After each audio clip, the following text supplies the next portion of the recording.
I love real estate. I love everything about it. And I like that you can touch it, you can hold it, you can manipulate it, you can refinance it, you can add value. I love that. And my grandfather used to sell Chevys. He would say, if you sell Chevys, you should own a Chevy. And I really take that to heart because I really believe in real estate. I have real estate property and I think it's a great investment tool. I want to talk to you about Mike.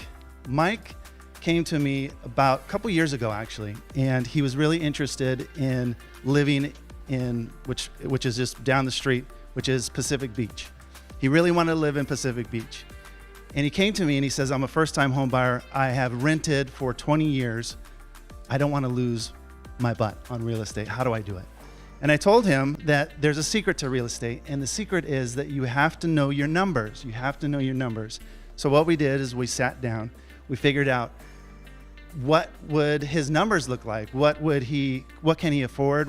How could he make the payments, and really analyzed his taxes, his insurance, everything.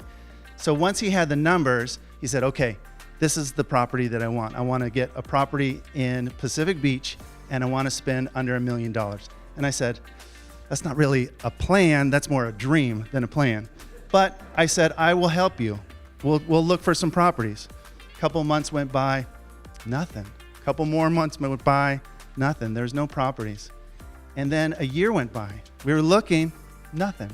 And during that time, property values went up. So he's thinking, wow, I should have bought a year ago, but here I am, property values are up now.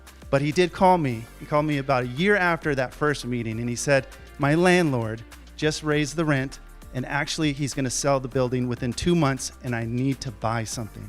I said, well, okay, let's sit down, let's have another meeting.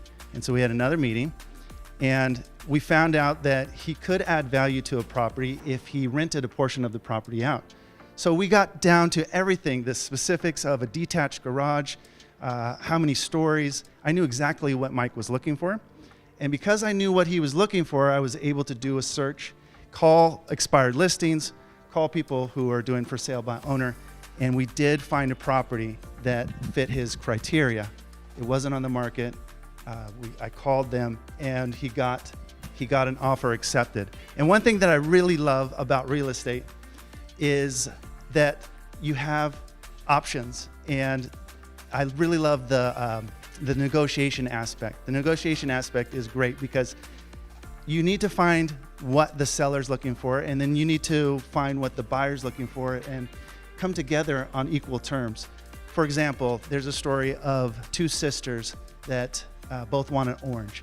And one sister is trying to grab the orange, the other sister is trying to grab the orange, and the mom hears the commotion. She grabs the orange and she says, nobody can have this orange. But if the communication was correct and the sisters simply talked to each other and said, hey, I got an orange, I want to make orange juice. The other sister wants to make marmalade with the rinds of the orange. They would both get what they want. So I talked to that seller who was, that Mike bought the house, and I figured out that they wanted to have a quick sale. They wanted to keep the renters in there, and they wanted it to be as is, so really clean sale. And that's what we did. We gave them exactly what they wanted. Mike got this amazing deal, was able to purchase in Pacific Beach, which that was his dream. He's got a portion of his property rented. He's got a detached garage, which he's able to do an ADU, an alternative dwelling unit. And the value has gone up significantly.